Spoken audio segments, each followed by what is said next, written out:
Department of Work and Pensions rules out changes to bedroom tax. The Department for Work and Pensions has insisted there will be no change to the bedroom tax following reports that Ian Duncan Smith has asked officials to look at how the policy will affect disabled people. The BBC reported last night that the Work and Pensions Secretary has asked officials to look again at how the bedroom tax will affect disabled people. This followed concerns from several charities that disabled people who cannot share a bedroom and carers would be penalized.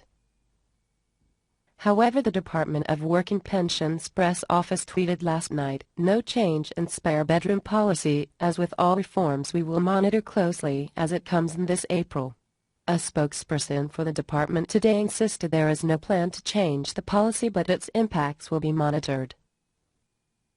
Under the bedroom tax, social housing tenants of working age with spare bedrooms will have their benefit reduced by an average of £14 per week.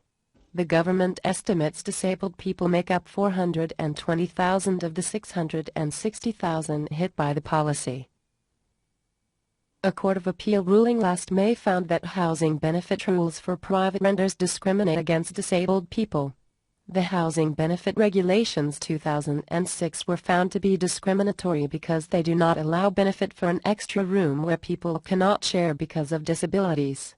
Department of Work and Pensions is seeking to overturn the ruling, which lawyers warn could force changes to the bedroom tax policy. Readers' comments. 8. Michael Barrett, Vertical Bar, February 22, 2013, 11:08 a.m.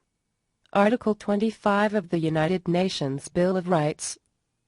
Everyone has the right to a standard of living adequate for the health and well-being of himself and of his family, including food, clothing, housing and medical care and necessary social services, and the right to security in the event of unemployment, sickness, disability, widowhood, old age or other lack of livelihood in circumstances beyond his control.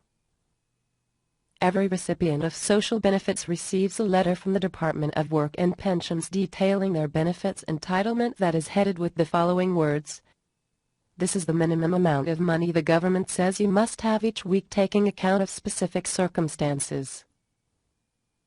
Since the above statement does not take into account the bedroom tax, councils imposing this fine on innocent tenants will leave those affected with less than the minimum amount of money the government says they must have each week.